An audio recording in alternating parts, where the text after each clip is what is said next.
steady, no rush. Okay. Anything feels uncomfortable, just get on the brakes and we'll look at it. All right, we doing good? Doing good. Nice and steady. Welcome to the Lifestyle Overland channel. For the past 12 years, we've been building, testing, improving multiple platforms from the Toyota and Lexus brands as we've explored back roads from the Gulf Coast to the Arctic Coast, with many adventures in between. Over the past year, Toyota has taken notice of our passion for the reliable, capable vehicles and invited us to try their newest models on roads less traveled to see how they stack up against our built Overland fleet.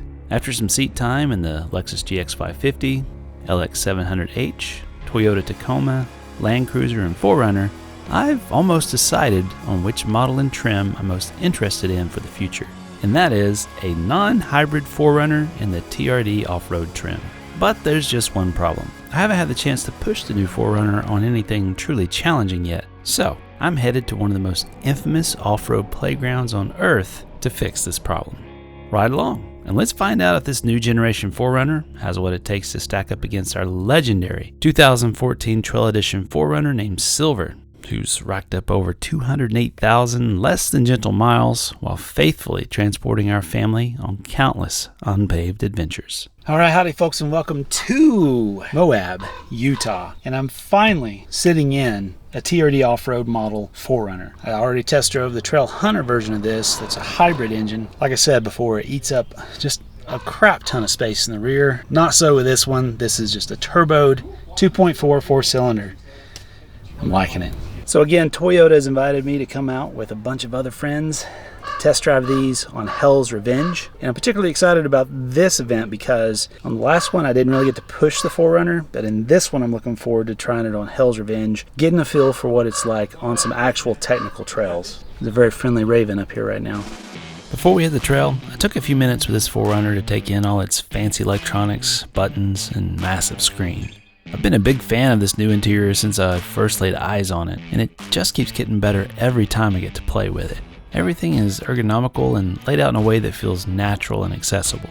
The added buttons for future modifications are a nice touch as well. I really feel like the non-hybrid TRD off-road package is the ticket, since it falls between the price point of the base model SR5 and the higher-end trims like the TRD Pro and Trail Hunter, while still giving you loads of off-road capability thanks to the rear locker, multi-terrain select, crawl control, and more than enough trail cameras to make a YouTuber jealous. Unfortunately, the sway bar disconnect is only available on the higher tiers, or this would be the perfect off-road trim level. I really wish this was an option here, since when you make the leap to the TRD Pro or Trail Hunter, you're forced into a standard hybrid power plant, which starts eating into storage space and payload capacity. Overall, I love the refresh on these interiors, especially when it comes to the larger infotainment center for navigation and DJ duties. Yet it still retains the classic knobs and switches for the AC controls, so there's no wandering through the menus to adjust the AC or heat. Just flip a switch and twist a knob without even looking down. All of the off-road modes are located next to the driver's leg, which is a nice improvement over the 5th gen that had them mounted overhead. When you're trying to engage something while bouncing down a trail, it's just a lot easier to hit the right button when it's down here. This new generation 4Runner has plenty of USB-C chargers both in the front and rear seat areas, along with inverter outlets in the rear seat and cargo area for smaller 120 volt items. Under the hood, it's clear the Toyota folks decided that no one was looking under there anyhow, so there's no plastic facade covering the engine like we had on the previous generation.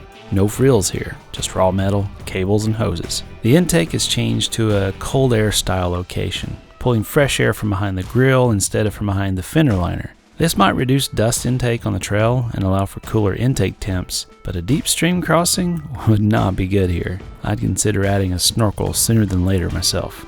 The rear seat legroom, it's not terrible, but I'm definitely spoiled by the back seat in my Tundra these days. Still, even at 6'3", I didn't feel squished or uncomfortable. Underneath, you'll get a few mild skid plates to ward off most bumps from damaging your underbelly, but the spare tire in the rear is a little questionable in how low it hangs. I could see an aftermarket opportunity for a skid plate to mount here to protect its sidewalls when you smack it on the trail. With our little tour complete, it was time to put this thing to work. All right, first test subject of the day, TRD Pro 4Runner with Mr. Jeff. What's up? Toyota Jeff in the house. Glad to be here, Kevin. Let's do it.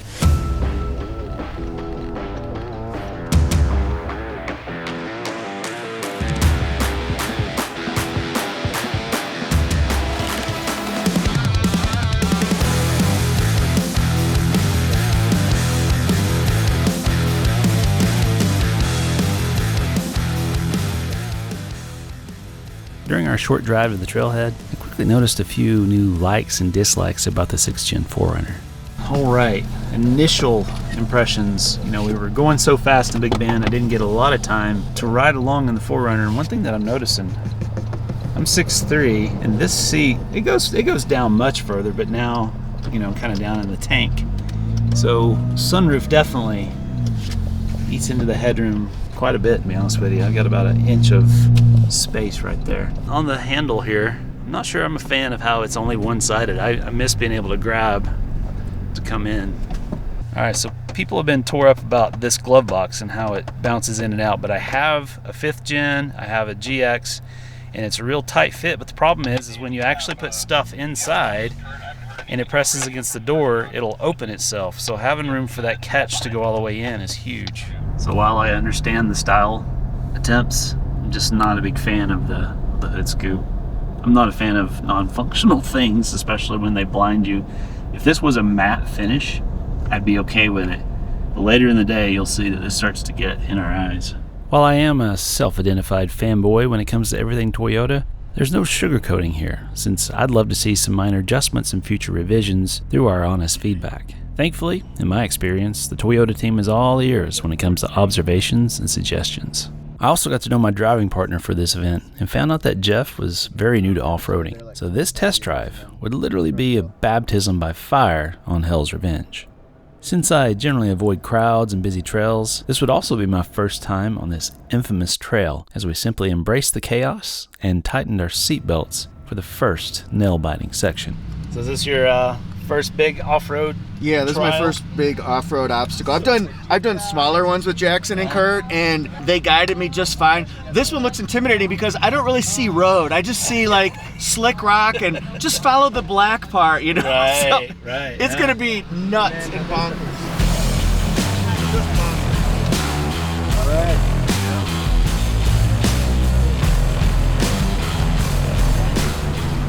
And just enter the marks. Is my speed good? Oh yeah, perfect. That's the main thing, just slow and steady, no rush. Okay. Anything feels uncomfortable, just get on the brakes and we'll look at it. All right, we doing good? Doing good.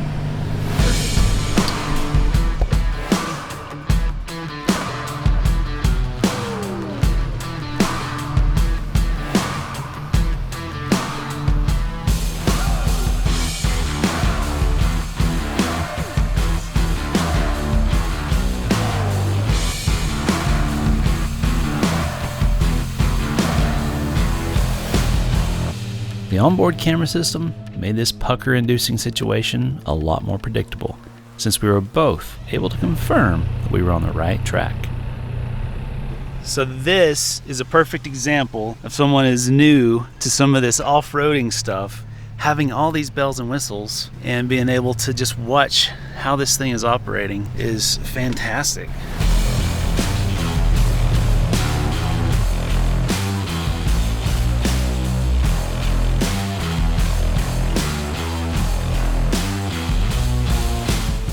I actually like this multi-terrain monitor because I can see along the sides, and that really helped me find the black rock here, which was important because I had no idea where I was going, honestly. So it shows which direction my tires are going. That really helps you when you're just looking for any type of landmark that's going to keep you from going over the side. That was insane, frankly. That was insane. But I couldn't see anything. That was nuts. That was bonkers. I can't believe I did that. And I could feel the panic in my voice when I was asking you questions. I'm sure you could feel that too. Oh yeah, oh yeah. Woo! Well, this is what I enjoy is being along for the ride with people's new experiences. It's addictive. It Holy is addictive. bleep. I love the video rearview mirror too. Just Oh, I think that's so great. beautiful. You could see that, which is Yeah. headrests in the way, people in the way, or you can see crystal clear. Yeah. I can even see the drone flying ahead.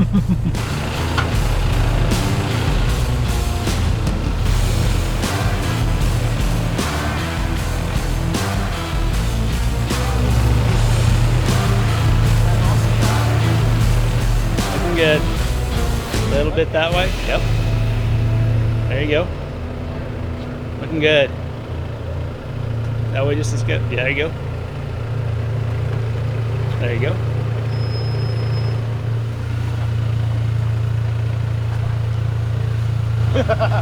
Doing great, nice and slow. As I watched these stock 4Runners, Land Cruisers, and Tacomas tackle terrain that would somewhat challenge even our highly modified builds, I was impressed. These completely bone stock vehicles handled each section with ease, which is a testament to the forethought and engineering that went into making these turnkey ready for the trails. You probably noticed that our pace isn't exactly fast, and that was deliberate. Our guides with OLT4x4 kept it slow to protect these pristine event models from damage and give the drivers, many who are new to off-roading, a chance to explore the vehicle's limits without pressure. But Hell's Revenge was far from done throwing challenges our way, and as we rounded the next bend, we ran into a ledge that even had me a bit skeptical on how we were going to climb it, especially considering some of us were still running the factory street tires.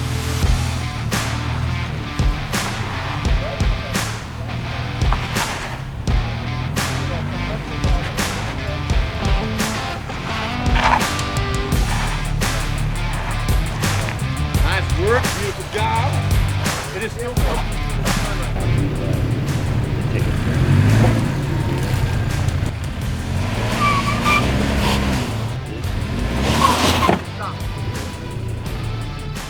Pop up on your dash there. Make sure that you're in rock mode. This Land Cruiser is a great example of just how good the Toyota traction control system is in these situations. After an attempt with no bells and whistles engaged, Superfast Matt gave it another try with multi-terrain selected and engaged for rock. Nice work.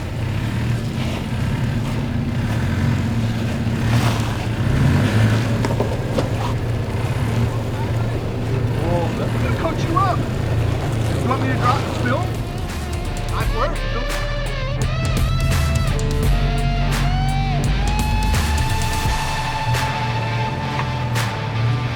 nice work, beautiful. All right, you can take it out of control.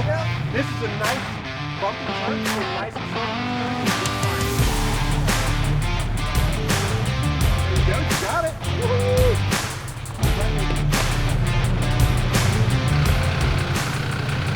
All right, quick driver swap here.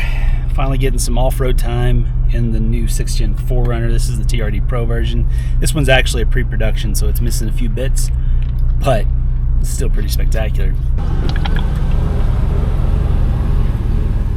All right, here we go. We're just in MTS mode, got rock turned on. No locker right now. Just waiting on my spotter to give me the signal. Here we go.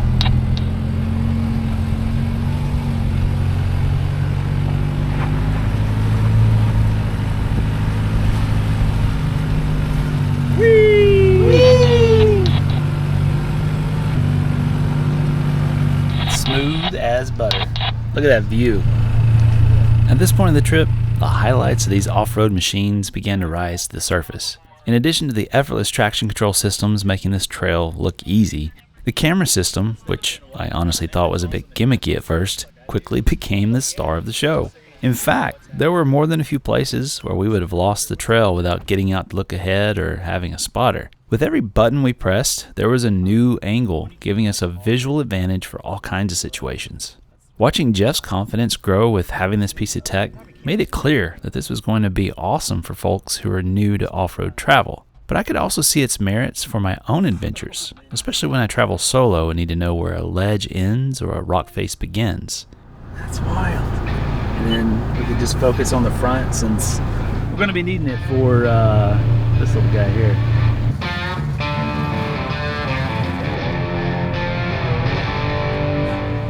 Just a wee hill.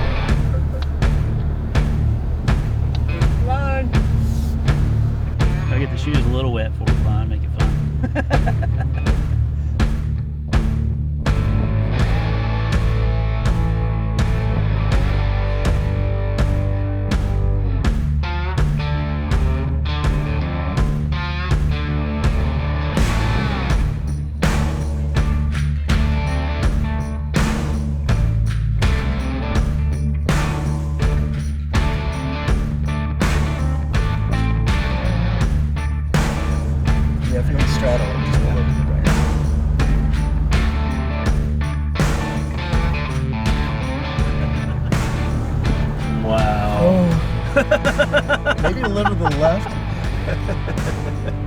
That's awesome.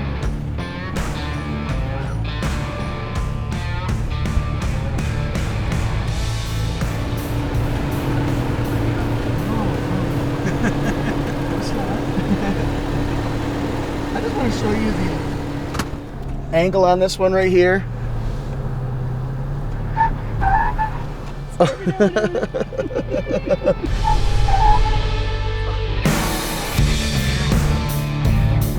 was crazy. That's awesome.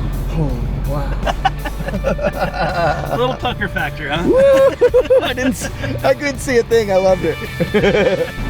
Yeah, that camera is just gold out here. Being able to put those markers between the wheels.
All right, next on the list, TRD Off-Road. This is the one I have my eye on. This is the non-hybrid version, which simplicity, higher payload capacity, more room in the back. I'm just curious how it does with the low end torque on the trails. Similar power output to the 4.0 that was in the 5th gen, except the torque range is at a lower RPM. So rather than running at 4,300 RPMs to get maximum power, there's a much smoother power band down low. So let's see how it does on the trail compared to the hybrid system that was just in the TRD Pro we were in.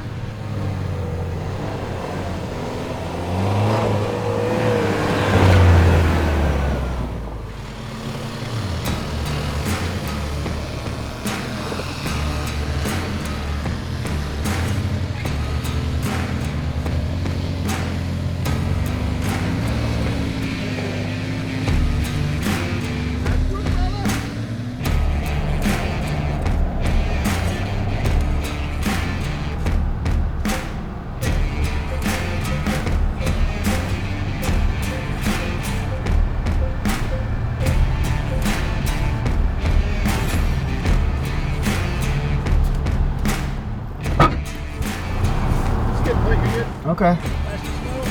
Yep. You're up. You're good. Okay, thanks.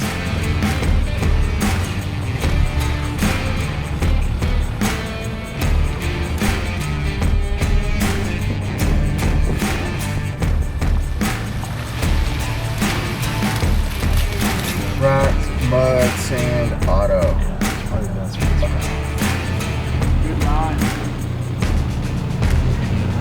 Bring it up just a tad bit down one line.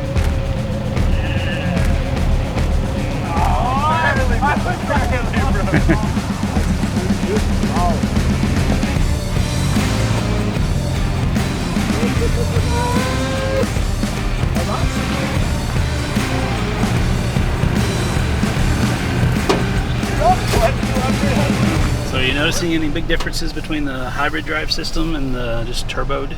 You know, it's funny, the hybrid system, it has that low end torque, and it really can get some pop just when you're starting off, and that'll really help you out if you're starting to get up a rock or a boulder or something like that, or maybe something a little bit steeper. I might choose that in this situation, although this traditional 2.4 turbo really handled everything just fine. I wasn't struggling, slipping or sliding or feeling like I needed extra oomph, but it is noticeable when you go to the iForce Max. Kind of bridges that gap of the boost, right? Yeah, I would say so for sure, absolutely. While we waited in line for the next challenge, we found even more creative views within the off-road camera system that continued to blow our minds with the ingenuity that's built into the angle options. This view, the system is taking camera shot from what is up here and superimposing it underneath the vehicle. So if you had a big rock and you wanted to try to put it to one side or other of the rear diff, you could use this as a guide. See how it's just updating and refreshing? That's so handy. So this also changes your options and gives you a perimeter view while also giving you a forward looking view. But this is the sauce right here. The yellow lines are your tires, so you know where it's going to go. That's the money maker right there. That's next level. Nice and slow here. There you go. Great driving. You bet.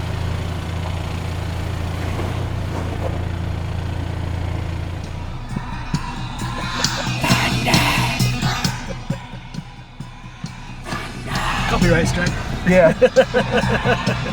All right, into the driver's seat.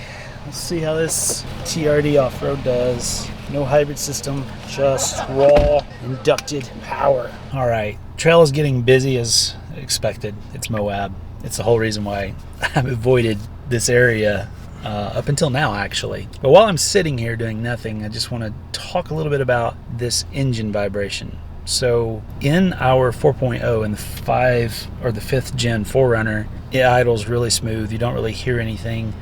Just something to be aware of. This 2.4 seems to be a little bit louder at rest, especially if you're standing outside of the vehicle, and you can kind of feel it in your feet a little bit more than other past generations. So it's just a small observation while we've been sitting here for a minute. Now, if we were in one of the hybrid 4Runners, and this is a Pro in the column for the hybrids, is it would run off the battery. It would run the AC and everything off the battery for quite some time before the engine would auto start. So again, there's a trade-off with every path that you take, and the hybrids kind of have it when it comes to sitting at a stoplight or at idle for a few minutes. At this point, I mostly put the camera away to focus on the drive and feel of this non-hybrid 4Runner. And to be honest, I found very little difference between its performance on trail as compared to the TRD Pro and Trail Hunter with their full hybrid system. There was a slight delay in power off the line, but it was almost imperceptible. Alright, so that was the first little climb with the non-hybrid, and I'm using 2 feet to drive. And if you're not familiar with off-road travel, you use 1 foot on the brake, 1 foot on the gas. It gives you constant power, but not lurching ahead once you clear a bump. And that was as smooth as it gets right there. I think if I was in the market for a trail-ready platform without breaking the bank too hard, the TRD Off-Road would be my choice for all the reasons I've mentioned along the way. When it comes to comparing these platforms to the previous 5th generation 4Runners, I'm honestly impressed with what Toyota has created. Sure, there will be the outstanding questions about the new smaller displacement engine, turbos, and the hybrid system's long-term reliability, but that's something only time can prove one way or the other. But taking the 6th gen 4Runner at face value here on Hell's Revenge has left me feeling even more optimistic about the role these vehicles will play in the overland pastime. I am truly stunned at how these unmodified, factory-fresh showroom vehicles simply navigated this trail with ease, even with new off-roaders in the driver's seat. Not to mention the street tires on some of the models and the fact that we weren't even really aired down. And with the camera system doing a lot of the spotting, I think a lot of new people are going to hop into these, drive off the dealer lot, and straight onto the trail with far more confidence, having their own extra set of eyes. I'm excited to see these out in the wild with new adventure seekers behind the wheel. Oh, and while I don't have any plans to upgrade my trusty Steed Silver with a new unit just yet, it will be on my radar when the time comes. I want to give a huge thank you to Toyota USA for inviting me out to test drive these works of art and engineering on Hell's Revenge. And also, thanks to Kurt, Jackson, and team with OLT4X4 for guiding us through the obstacles and making this yet another incredible drive event. And thank you for watching. Until next time, stay curious, and remember to leave it better than you found it.